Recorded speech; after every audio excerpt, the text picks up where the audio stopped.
Muy buenos días, Iglesia Bíblica El Camino. Muy buenos días a todos. Voy a pedirle que oremos al Señor para que esta mañana su palabra sea de bendición para nuestras vidas, que nuestros corazones puedan estar humildes y receptivos al mensaje de su palabra. Oremos juntos. Padre, gracias. Gracias por tu santa palabra. Gracias porque tenemos, Señor, en nuestro propio idioma tu palabra. Y ella, Señor, es más poderosa que cualquier espada de doble filo. Ella es una lámpara que ilumina nuestro camino. Señor, usa tu palabra esta mañana para edificar a tu pueblo, edificar a tu iglesia, edificarnos, Señor, a todos los que estamos acá en este salón. Y ayúdame a mí, Señor, a poder predicar con precisión lo que enseña tu palabra, el propósito principal por el cual el Espíritu Santo inspiró al autor humano a escribir lo que hoy vamos a estudiar. Señor, en el nombre de tu Hijo Jesús, te lo pedimos. Amén. Amén. Vamos a continuar en el libro de Hechos y nosotros escuchamos la lectura esta mañana de parte de nuestro hermano Darwin. Pero solo a manera de recordar lo que nosotros miramos el domingo pasado. Bueno, Pablo y sus compañeros de viaje habían llegado a Berea, ¿recuerdan? Y los bereanos recibieron el mensaje de Pablo con mucha solicitud. Y de hecho, examinaban diligentemente las escrituras para ver si lo que Pablo enseñaba era lo correcto. El resultado fue que muchos creyeron. Sin embargo, antes de que Pablo y el resto que lo acompañaran llegaran a Berea, ellos habían salido de Tesalónica, ¿recuerdan? Con urgencia, prácticamente huyendo del lugar, huyendo del peligro. Pues estos mismos opositores habían llegado también de Tesalónica a Berea, a armar un alboroto ahí. Y así es como Pablo sale de Berea hacia Atenas, lo que acabamos de leer. Nosotros tenemos, creo que tenemos el mapa acá. Ok, para la próxima. Entonces, pero ustedes recuerdan el mapa que Pablo ya viene bajando de Tesalónica hacia Berea, de Berea hacia Atenas. Pero ¿qué es lo que nosotros aprendimos de los bereanos? Bueno, Dios guía nuestros pasos incluso a través de la persecución. En el caso de Pablo y su equipo misionero. El verdadero creyente recibe y examina, pero también ama la palabra de Dios. Eso es lo que nosotros pudimos aprender el domingo. Otra de las cosas que nosotros vimos el domingo pasado es que la fe genuina es fruto de las escrituras. La palabra de Dios produce frutos de fe en nosotros. El oír viene por la palabra, ¿qué? La palabra de Dios. Cuando nosotros vamos a las escrituras mismas, como es viva y poderosa, ella misma nos enseña, ella misma produce fe en nosotros. Otra de las cosas que nosotros vimos es que aún en medio del rechazo, la misión continúa porque Dios está con sus siervos. Así pasó con Pablo, con Silas, con Timoteo, que eran los acompañantes de Pablo. Bueno, estaba Lucas también, quien escribe el libro de Hechos. Y esta mañana vamos a continuar en el capítulo número 17. Pero antes de continuar, déjenme explicar algo que está pasando en el mundo actual, así como pasaba en el mundo en el que se está desenvolviendo esta historia. Ciertamente nosotros vivimos en una sociedad religiosa, pero espiritualmente ciega. Nicaragua, Chinandega, el mundo latinoamericano es así. Las personas son bastante religiosas, siguen una religión y a veces mucha gente solo se cambia de una religión a otra porque la primera no les gustó, solo cambian de religión. Pero lamentablemente hay ceguera espiritual. Esa es la verdad. Y como cristianos tenemos el deber de proclamar la verdad de Dios con celo, con sabiduría, con fidelidad. Debemos presentar a Cristo como el único Señor y Salvador, pero también como juez. Ese es el deber de la iglesia. Ese es uno de los deberes de la iglesia. Vivimos en un mundo parecido al de Atenas, lleno de religiosidad, lleno de filosofías huecas, pero hay una escasez de vida espiritual. Hay una sed espiritual, pero también mal dirigida. Mal dirigida. Hechos 17 nos muestra cómo el Evangelio confronta esas realidades, no con violencia, sino con la proclamación valiente, con la proclamación razonada de la verdad. Y un ejemplo de eso es lo que nosotros vemos en la vida de Pablo. Esta mañana vamos a ver algunas verdades.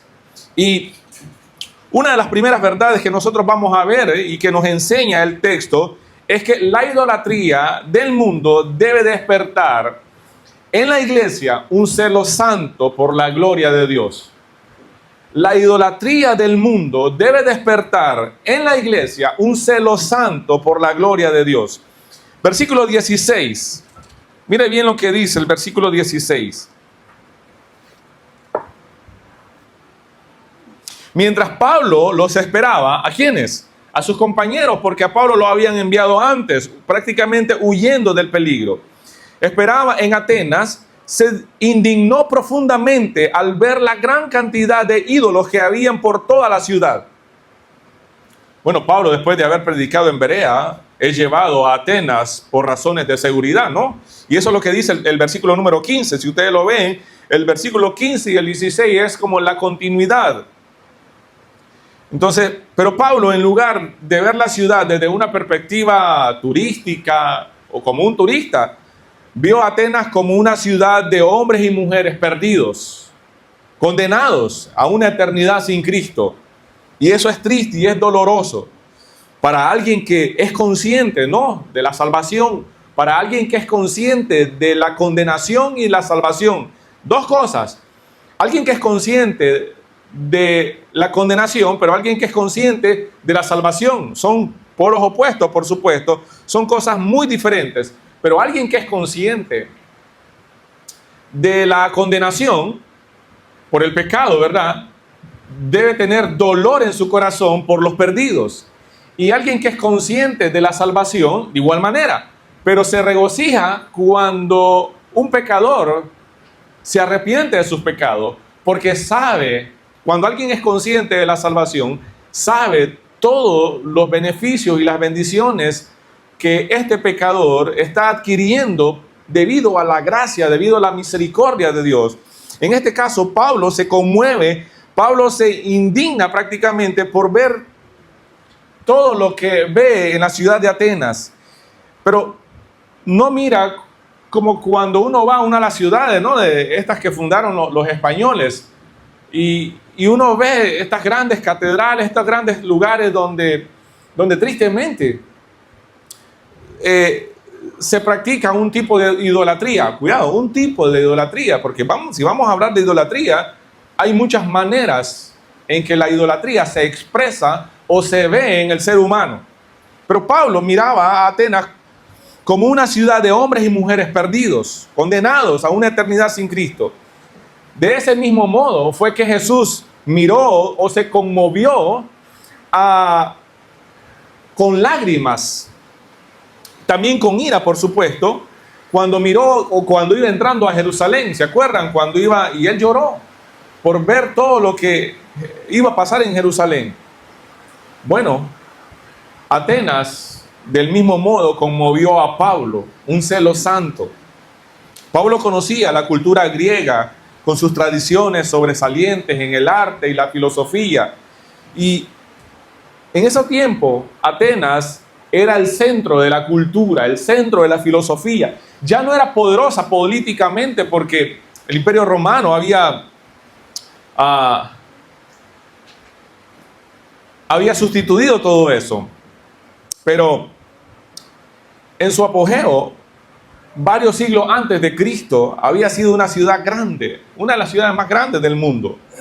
Ahí enseñaron filósofos bien conocidos. Bueno, no sé si usted algún día ha estudiado filosofía, pero me imagino que puede haber escuchado los nombres como Sócrates, Platón y Aristóteles.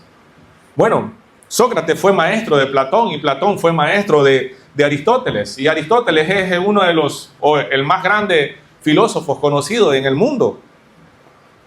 Entonces, parece que el alumno superó al maestro. Mire, Aristóteles fue alumno de Platón y Platón fue alumno de Sócrates. Y el más grande de todos ellos fue el último, Aristóteles.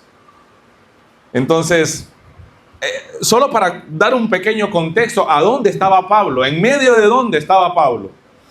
Entonces, Atenas en el siglo I era el centro de la filosofía, el centro de la religión pagana, el centro del arte.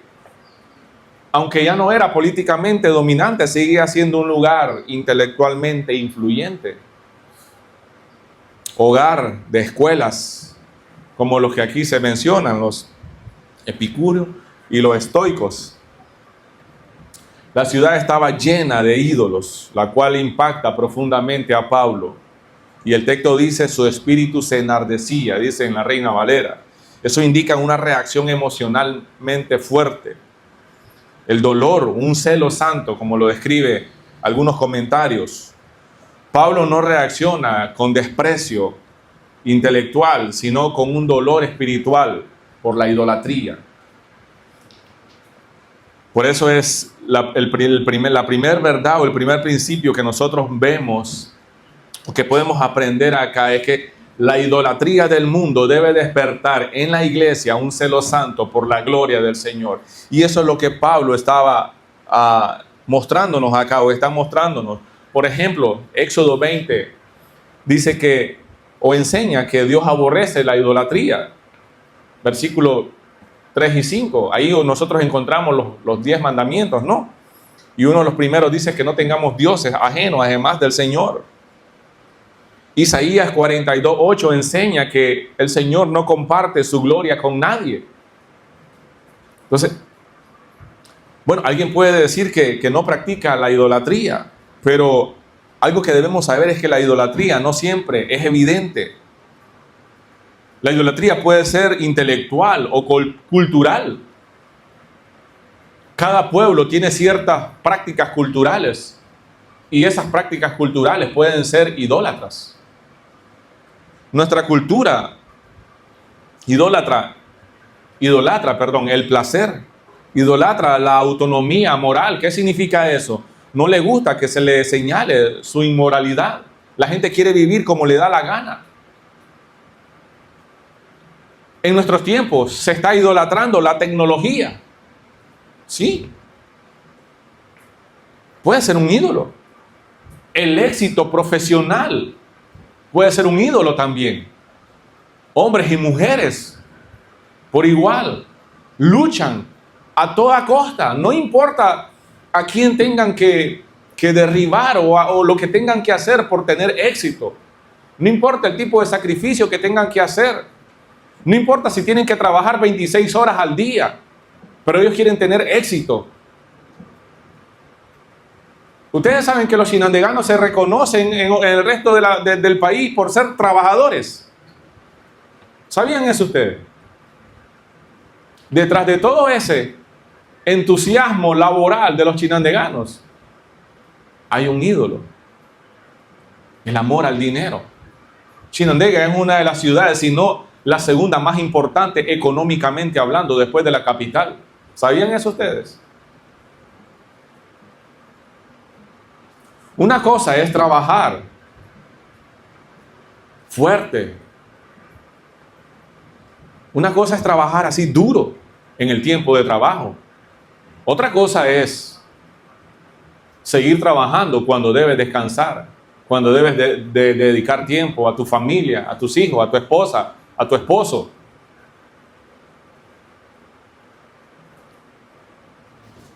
Les voy a dar un consejo que alguna vez alguien me dio. Hombres, trabajen duro en sus horas de trabajo para que las horas de tu familia no las dediques al trabajo. ¿Me explico cómo es? Para que las horas de tu familia no se las robes. Entonces, si tienes que trabajar duro, hazlo en tus horas de trabajo, para que después no le estés robando el tiempo a tu familia y dedicándoselo a su trabajo. Entonces, pastor, entonces me conformo con ser un fracasado. dejo de trabajar ahí como debo, porque a mí me gusta el trabajo, yo soy una persona trabajadora. No, usted sabe que no me refiero a ese tipo de cosas. La idolatría es más que poner un muñequito allí de barro, de madera, en un lugar. La idolatría va más allá. Va más allá. Eso es idolatría, sí, no lo vamos a negar. Pero hay otro tipo de idolatría también. Ustedes saben que la idolatría, ¿verdad? Ustedes ya lo saben, pero solo déjenme recordárselos. Es algo más, la idolatría es algo más que eso, que un muñequito. Es poner o darle lugar a algo más que solo le pertenece a Dios, al Dios verdadero. Ahora, nos duele ver nuestra ciudad sumergida en la idolatría, como le dolió a Pablo.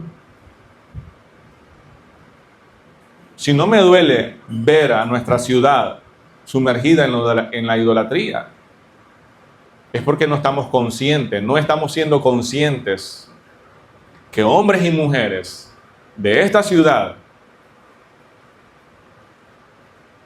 van a pasar una eternidad sin Cristo. Debería movernos a actuar eso al ver la idolatría de nuestra ciudad, del mundo entero. Ahora escuchen, el celo por la gloria de Dios es una marca de un corazón regenerado. El celo por la gloria de Dios es una marca de un corazón que ha sido regenerado. ¿Qué significa eso? Que soy consciente de la condenación, soy consciente de la salvación.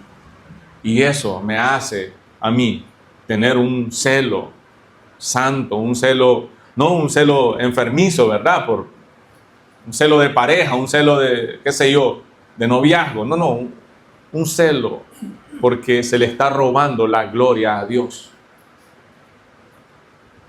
Un celo hacia nosotros mismos también, cuando nosotros le robamos la gloria a Dios y cuando otros le roban la gloria a Dios. Miremos otra verdad acá.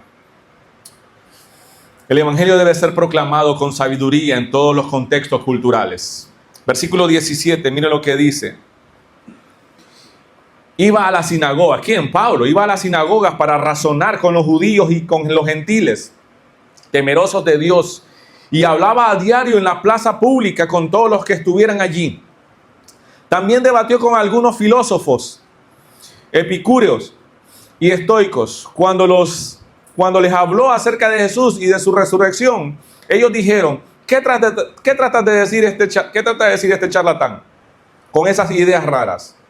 Otros decían, parece que predica de unos dioses extranjeros. Entonces lo llevaron al concilio supremo de la ciudad. Ven y hablemos sobre esta nueva enseñanza, dijeron. Dices cosas bastante extrañas y queremos saber de qué se trata. Cabe explicar que todos los atenienses, al igual que los extranjeros que estaban en Atenas, al parecer pasaban todo el tiempo discutiendo las ideas más recientes.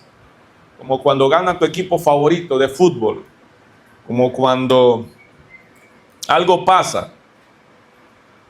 Pablo ve la necesidad del evangelio y él adapta un método, pero no cambia el mensaje. Él predicaba, dice, en las sinagogas, discutía, razonaba con judíos y con gentiles religiosos, en la plaza con ciudadanos comunes y con filósofos, entre ellos los epicúreos. Estos negaban la providencia divina y buscaban la felicidad a través del placer, un placer moderado, pero también se jactaban por no darle importancia al dolor, o sea, tenían dominio propio, supuestamente ellos, controlaban las emociones. Los estoicos creían que la felicidad venía a través de la virtud, de eso, de tener el dominio propio, a través de la razón, a través de la aceptación del destino. Bueno, si ese es el destino, ¿qué le vamos a hacer? Ellos se conformaban, ellos tenían paz por eso. Pareciera algo piadoso, ¿no? Cuando oyeron hablar de Jesús y de la resurrección, llamaron a Pablo predicadores de nuevos dioses. Pero Pablo no cambia el mensaje acá con ellos. Él adapta su método según la audiencia. Bueno, iba a las sinagogas para hablar con los judíos y con algunos gentiles temerosos de Dios. En la plaza, con la gente común y con algunos filósofos. Pero miramos que estos filósofos dieron, está interesante. Se interesaron, pero a la vez lo criticaron, ¿no? Este es raro, estas enseñanzas. Vamos, sigamos hablando. Explícanos un poco, pero lo llevaron a un lugar, ahí al concilio, donde se discutían cosas religiosas y políticas. No lo llevaron ahí para juzgarlo, sino para escucarlo con más atención, ahí, un círculo más íntimo. A ver, debatamos, queremos escucharte. Entonces, pero Pablo no cambió su mensaje. Dialogó con los religiosos y con los filósofos acá. Entonces, pero mire qué interesante. Escuche lo que dice 1 Corintios 9:22. Cuando estoy con los que son débiles, me hago débil con ellos, porque deseo llevar a los débiles a Cristo. Sí, con todos trato de encontrar algo que tengamos en común y hago todo lo posible para salvar a algunos. Cuando Pablo observó en la ciudad todos los altares, miró un altar ahí que decía el Dios desconocido. Y eso es lo que Pablo está tratando. Él estudió la cultura, por así decir, de la ciudad. Él observó qué es lo que ustedes hicieron en alguno de los que hicieron el estudio de la semana pasada. Observación, ¿verdad? Interpretación, aplicación. Eso es un método de estudio bíblico, un método de estudiar la Biblia. En este caso, Pablo observó. Y lo que observó lo llevó a la interpretación y a la aplicación con ellos. Entonces acá Pablo está enseñándonos que muchas veces necesitamos ser sabios, observar, poner atención a la cultura, a los ídolos culturales de la ciudad. Como chinandeganos tenemos ídolos culturales, prácticas que son pecaminosas delante del Señor.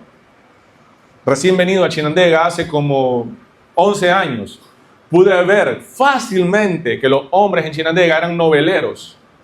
Y comencé a enseñar acerca del pecado de estar ahí viendo novelas.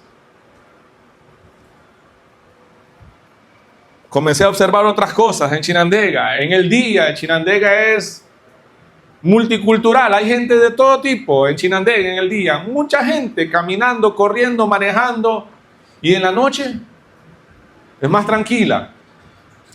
Porque mucha gente de los municipios de Chinandega convergen en el casco urbano haciendo gestiones, comprando, vendiendo, yendo al banco, yendo al mercado, yendo a la tienda, trabajando. Pero en la tarde y en la noche queda vacío. Y usted solo va a ver a las señoras más ancianas en las aceras haciendo tertulia, en las aceras de las calles. Ya no hay mucha bulla. Y no busque un restaurante a las 9 de la noche, a las 8 de la noche. No busque cómo cenar en un restaurante en Chinandega. Ya todos están cerrados prácticamente. Quizás algunos lugares fines de semana. Pero en la mayoría de los restaurantes en Chinandega a las 8 de la noche ya, si uno está ahí todavía sentado, ya el muchacho, la muchacha que está sirviendo ya comienza a apurarlo a uno. A ver, ¿desea algo más? Pero con la intención de desalojarlo a uno. Es solo conocer un poco la cultura de la ciudad. Y estoy seguro que usted la conoce mejor que yo. Pero es interesante, ¿no? Lo que Pablo está haciendo acá. Bueno, Primera de Pedro 3:15 nos llama a estar preparados para presentar defensa. Si alguien les pregunta acerca de la esperanza que tienen como creyentes, estén siempre preparados para dar una explicación. A Pablo lo llevaron a este concilio, a este lugar. Y Pablo comienza, ¿no?, a dar sus argumentos. Nosotros, cada creyente debe saber cómo explicar el evangelio en su contexto, en su trabajo, en la universidad e incluso en las redes sociales. No se trata de condenar al mundo, sino de llevarlo a razonar con él, a presentar la verdad del evangelio. Entonces, escuche bien este principio. Solo para recordar, ¿verdad? El Evangelio debe ser proclamado con sabiduría en todos nuestros contextos culturales. Usted y yo necesitamos conocer la cultura de nuestra ciudad y ver de qué manera nosotros podemos razonar para poder explicar la verdad. Sin comprometer la verdad, necesitamos razonar con las personas, estar preparados para dar testimonio, para presentar defensa de nuestra fe. La siguiente verdad es que hay un solo Dios verdadero, pero el hombre lo ignora por su pecado. Versículo 22, mire lo que dice.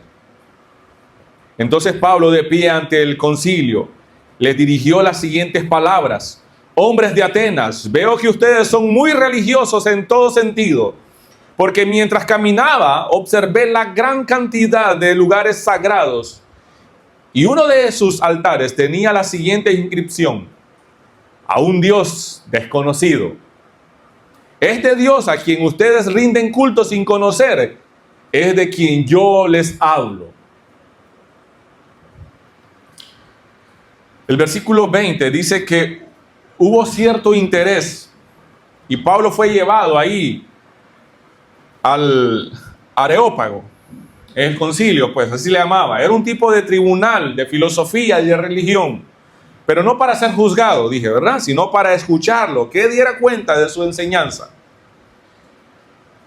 ya que los atenienses eran conocidos por su sed de nuevas enseñanzas. Y él les dice: miro que ustedes son religiosos. El versículo 21 nos enseña o nos dice: cabe explicar que todos los atenienses, al igual que los extranjeros que estaban ahí, al parecer pasan tiempo discutiendo las ideas más recientes. Bueno, Pablo aprovecha eso. Aprovecha la cultura de ellos. Aprovecha la oportunidad que se le está dando para poder enseñar quién es ese Dios desconocido para los atenienses. Ese Dios desconocido para los atenienses es el Dios verdadero, el Dios creador de los cielos y la tierra. Pero qué interesante, ¿no? Pablo no es llevado para ser juzgado, sino para escucharlo, para que él diera cuenta de su enseñanza. Y eso preparó, como dije, el terreno para el discurso, para la enseñanza de Pablo. Eran muy religiosos los atenienses, pero estaban perdidos. Eso debe encender una luz amarilla en nosotros, que la religión no salva a nadie. Seguir una religión puede ayudarme a tener un mejor comportamiento, pero eso no salva a nadie. Eran muy religiosos los atenienses, pero estaban perdidos. Y ese es el mismo caso que nosotros encontramos en Juan capítulo 3 con Nicodemo. ¿Recuerdan? Nicodemo comenzó a alabar a Jesús, es decir: maestro, sabemos que has venido del Señor, porque nadie puede hacer las cosas que tú haces si no viene de parte del Señor. Nicodemo, ¿eh? Y Jesús le dice: en verdad te digo, o sea, de cierto te digo, a menos que nazcas de nuevo, no puedes ver el reino de Dios. ¿Quién era Nicodemo? Un fariseo, un maestro de la ley, alguien con mucho conocimiento religioso y práctica también. Pero Jesús le dice: te digo la verdad, a menos que nazcas de nuevo, no puedes ver el reino de Dios. Interesante, ¿no? Igual que Jesús a Nicodemo, Pablo les enseña que su religiosidad no les salvaría a estos atenienses. Y así lo enseña Romanos 1:21. Ellos conocieron a Dios, pero no quisieron adorarlo como a Dios. Hablando de la humanidad. Juan 4:22. Vosotros adoráis lo que no sabéis, cuando Jesús estaba conversando con la mujer samaritana en el pozo. Porque discutían. Entonces, escuchen, mis hermanos. Muchos creen en un Dios así, genérico, pero no conocen al Dios de la Biblia. Pero también hay una gran verdad aquí. La ignorancia no es sinónimo de inocencia. La ignorancia no ayuda a nadie a escapar del castigo. Todos están llamados a conocer al Dios verdadero. ¿Por qué todos somos llamados a conocer? Porque Él se ha dado a conocer. Ese es el propósito de Dios, darse a conocer. ¿Sabían eso? Dios se da a conocer.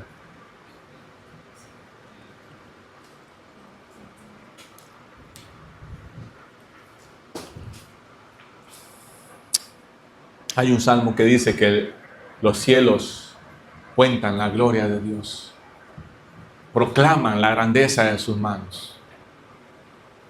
O sea, la naturaleza, la creación revela parte de Dios, de la esencia de Dios. La palabra, la Biblia, nos enseña, nos da a conocer quién y cómo es Dios y lo que Él ha hecho. Pero hay una forma más específica que Dios se ha revelado a través de su Hijo Jesucristo. Y vimos su gloria, la gloria como la del unigénito del Padre. En Cristo, dice Colosenses, habita toda la deidad de Dios.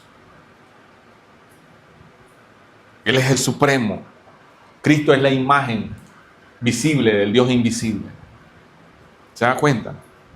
Entonces, por eso Dios manda a que el hombre lo conozca, porque Dios se ha dado a conocer.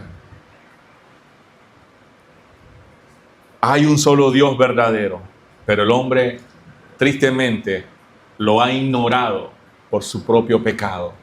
Pero escuchen, la ignorancia no es inocencia.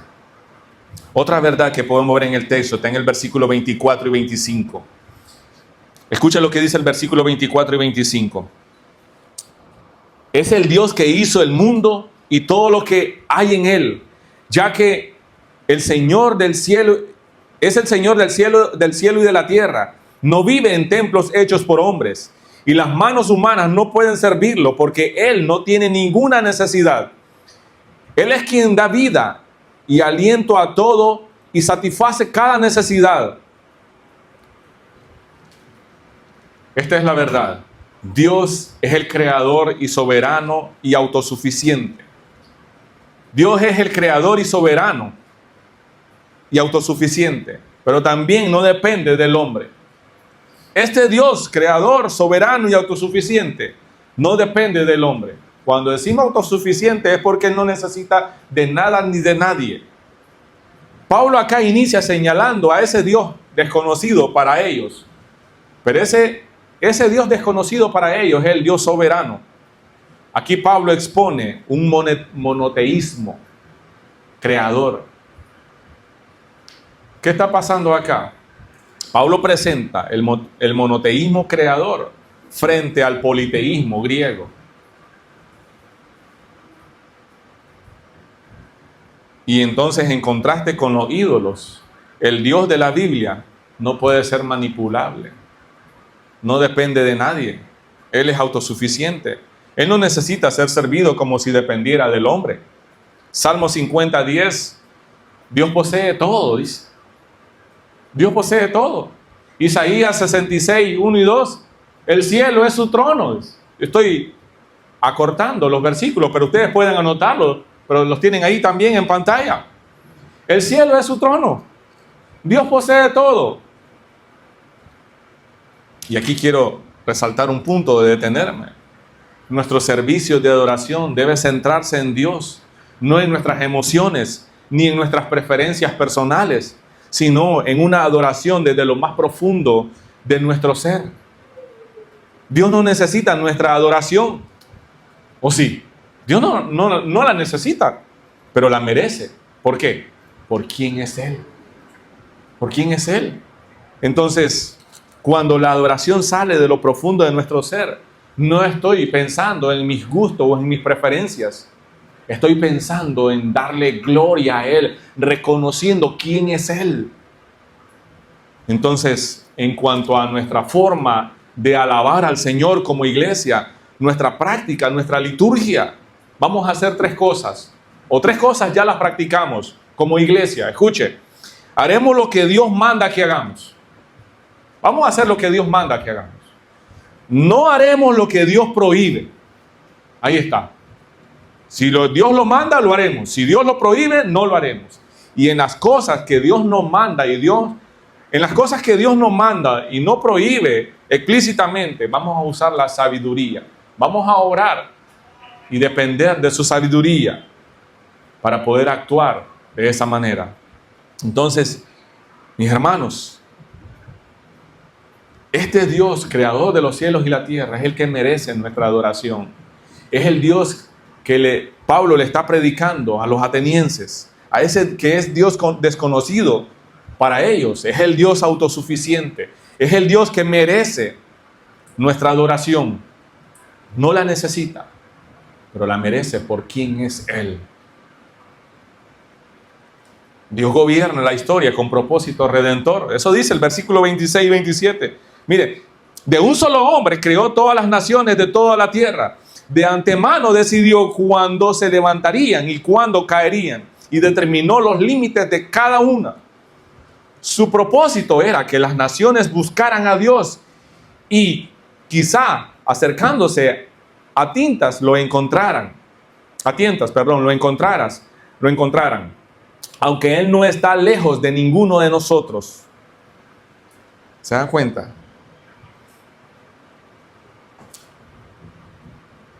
Aunque el hombre está ciego por el pecado, Dios se ha revelado. El Señor gobierna con propósito. Él se da a conocer y el hombre debe y necesita buscarle. Hechos 14, 16, 17.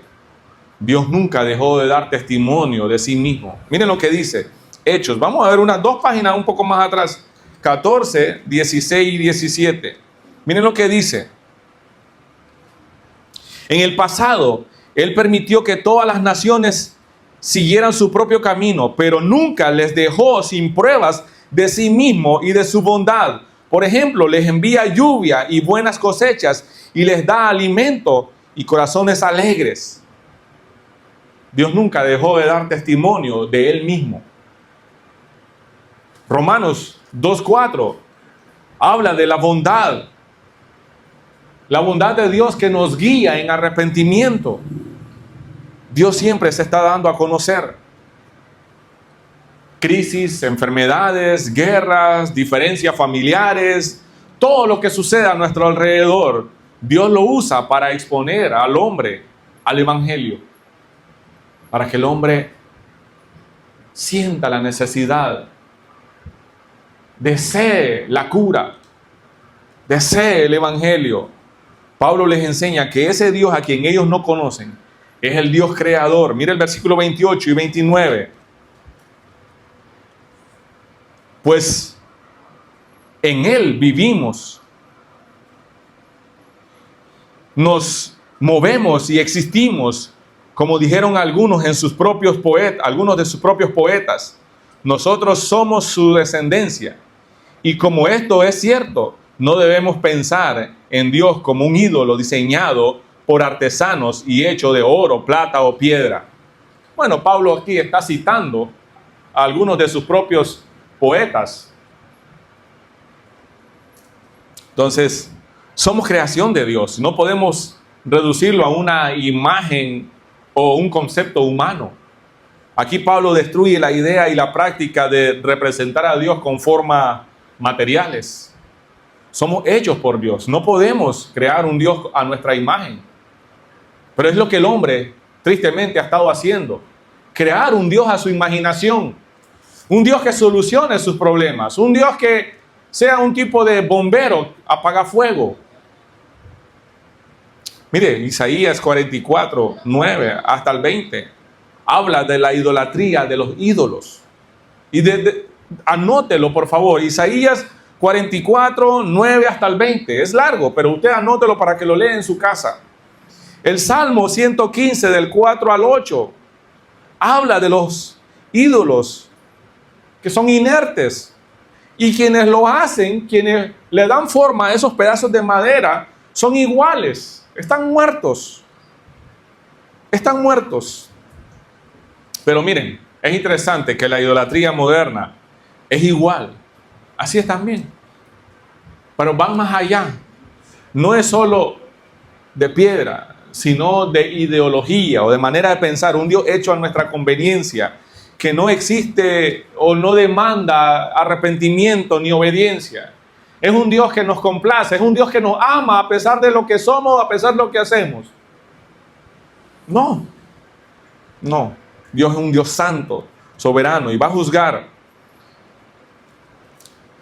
Buscamos un Dios que nos sirva de rescate, un Dios rescatador, un Dios que esté siempre en nuestros problemas, un Dios que no demande mucho de nosotros. Así es, así piensan muchos, pero la verdad es que ese Dios desconocido para los atenienses es el Dios que manda a todos los hombres a arrepentirse de sus propios pecados, un Dios que manda a todos los hombres que se arrepientan porque Cristo va a juzgar al mundo. Mira lo que dice el versículo 30-31. En la antigüedad Dios pasó por alto la ignorancia de la gente acerca de estas cosas, pero ahora Él manda que todo se arrepienta de sus pecados y vuelvan a Él, pues Él ha fijado un día para juzgar al mundo con justicia por el hombre que Él ha designado, y le demostró a todos quién es ese hombre al levantarlo de los muertos. ¿Quién es el que va a juzgar? Cristo. En este momento, Cristo hace el papel de mediador, de abogado. Cuando usted se arrepiente de sus pecados y confía en Él como su Señor y su Salvador, Él intercede ante el Padre por nosotros. Pero un día dejará de ser intercesor y va a venir como juez. Eso es lo que está enseñando acá. No hay excusa para la ignorancia espiritual. Cristo se ha revelado. El arrepentimiento no es una sugerencia, es un mandato para la humanidad. El Cristo resucitado es el juez designado por el Padre. Hechos 2, 36 al 38. ¿Recuerdan cuando Pedro predicó a la multitud? ¿Y qué haremos? Arrepiéntanse, le dice. ¿Por qué? Porque este Jesús es el Señor y Cristo, le dijo Pedro. En la segunda carta a los Corintios, Pablo le escribe, capítulo 5, versículo 10, les enseñó que todos compareceremos ante el tribunal de Cristo. En los últimos días, miren, esto es si quieren abren paréntesis, pero en los últimos días en las redes sociales, lo más novedoso, la noticia más escandalosa que puede haber acerca de un cristiano, los hijos de un cantante, de un pastor, de hecho es un pastor, Marcos Vidal, ¿verdad? Sí. Algunos de sus hijos, los hijos menores, uno de los hijos menores, está tomando otras decisiones ya como un adulto, ¿verdad? Se está alejando de cierta forma. Y ya sus hijos grandecitos están tomando sus propias decisiones. Y los youtubers cristianos, entre comillas, están sacando provecho de eso. Ya, como ahora en YouTube se monetiza, tienen ciertas cantidades de seguidores que son algunos cristianos también. Y con mi esposa hablábamos, meditamos en eso, no entendemos cómo alguien temeroso de Dios, que supuestamente es cristiano, comience a sacar video tras videos, a hablar solo para la noticia de que el hijo de un pastor está tomando estas y estas decisiones. No se da cuenta que lo que está haciendo este hombre o estos tales youtubers es lo mismo que hacen los programas de farándula, un montón de chismes de estos actores, artistas famosos de Hollywood, y hacen sus propios programas, y son programas de chisme. ¿Cómo eso puede suceder en el mundo cristiano? No entiendo. Y eso es lo que pasa, esa es la verdad. Pero miré una entrevista que le hicieron a este pastor Marcos Vidal. Y él dijo, yo lo amo a mis hijos, pero ese amor que les tengo no me impide a mí decirles la verdad. El amor debe movernos a predicar el evangelio a los demás. Este padre, este papá, aún ama a sus hijos, pero por ese amor que les tiene, no deja de decirles la verdad. Entonces, por amor, a Cristo, por amor a Dios, nosotros no debemos de dejar de decirles la verdad a los demás. Dios manda a todos los hombres a arrepentirse, porque Cristo un día va a juzgar al mundo. Pedro predicó que se arrepintieran. Pablo les enseñó que todos vamos a comparecer un día ante el tribunal. El evangelio no es solo consuelo.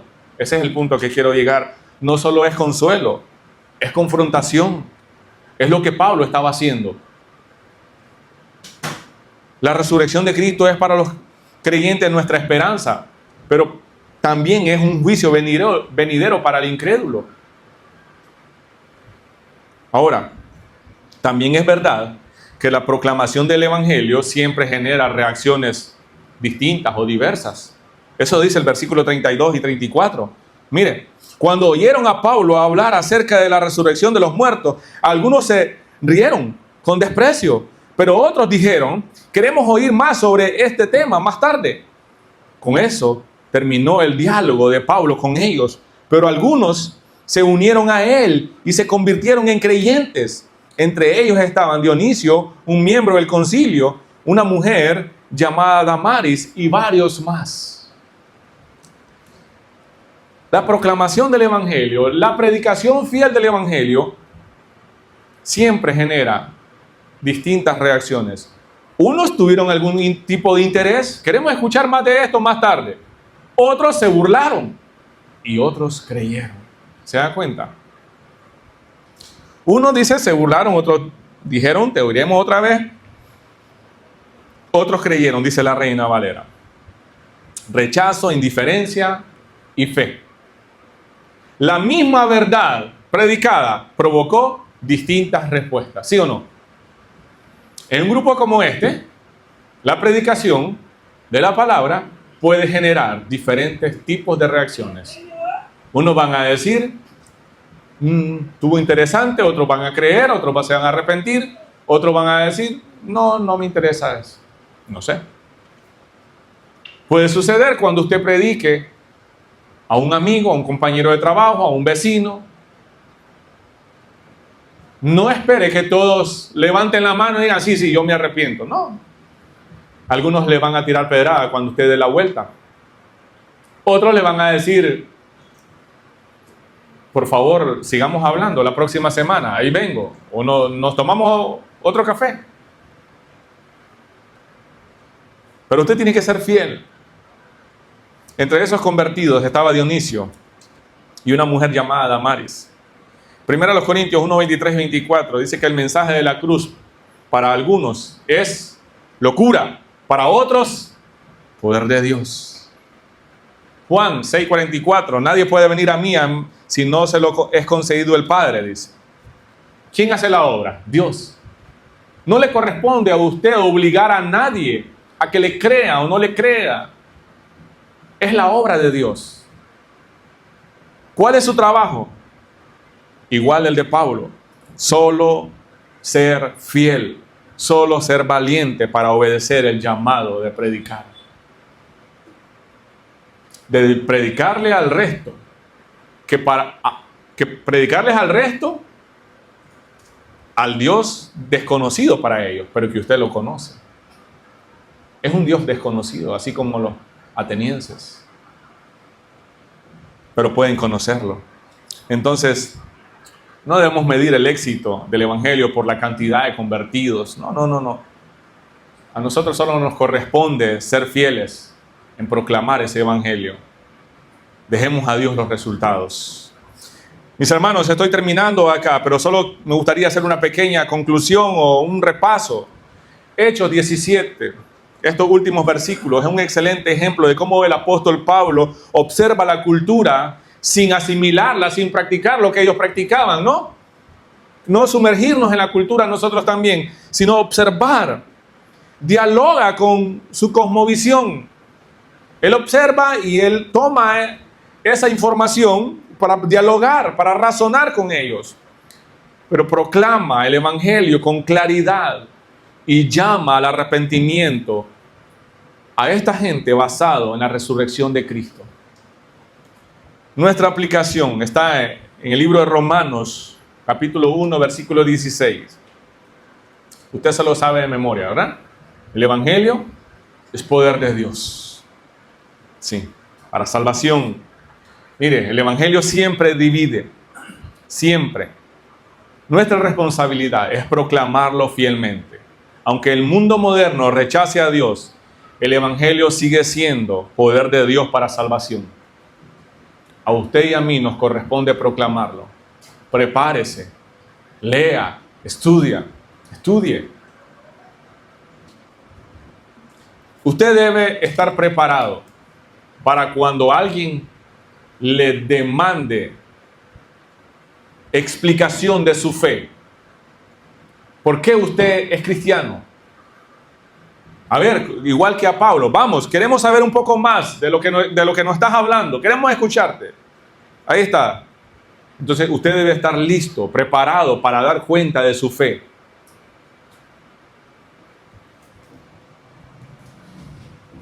Si alguien nos visita acá, alguien que está viniendo un poco seguido a la iglesia, quizás usted está interesado, tal vez no se ha arrepentido de sus pecados. Tal vez cree que sí, pero déjeme hacerle algunas preguntas. ¿Conoces al Dios verdadero? ¿Conoces al Dios verdadero? ¿O tu Dios es ese Dios que no tiene nombre aún? Que tienes un concepto vago de Él. ¿Cómo has respondido al mandato de arrepentimiento? ¿Te has arrepentido realmente de tus pecados? Y para usted, iglesia, escuche esta pregunta. Hágasela a usted mismo. ¿Estoy dispuesto a proclamar a este Dios desconocido para muchos, aún en medio de la burla y el rechazo? Porque la predicación fiel del Evangelio obtuvo 3 respuestas acá: burla, interés sin compromiso y también hubo conversión genuina. ¿Cómo estoy respondiendo yo? ¿Soy de los que me burla? ¿Soy de los que muestro un interés pero sin compromiso? ¿O soy de los que me he arrepentido genuinamente? Oremos. Padre, en el nombre de tu Hijo Jesús, te damos gracias por tu palabra. Gracias, Señor, porque ella es la que ilumina nuestros corazones, nuestras mentes, y nos enseña, Señor, cómo estos primeros creyentes fueron valientes, fueron fieles en proclamar la verdad, en proclamar a este Dios poderoso, a este Dios soberano, creador del cielo y de la tierra. Danos, Señor, la misma valentía, la misma fe, las mismas convicciones que tenía tu siervo Pablo para dar testimonio, Señor, fiel, valiente hacia los demás. Mi Dios, que la gente que aún no te conoce pueda conocerte a través de una fiel proclamación de tu iglesia, una fiel proclamación del Evangelio. Y si no hemos sido fieles, perdónanos, Señor, por favor, por ser pasivos, por no tener un celo santo, por no tener un dolor real por aquellas personas que están caminando sin Cristo. Mi Dios, ayúdanos. Danos un corazón más sensible para poder responder en obediencia y proclamar el Evangelio a los que lo necesitan. Te lo suplicamos, Padre, en el nombre de tu Hijo Jesús. Amén. Amén. Mis amados hermanos, que el Señor les bendiga a todos.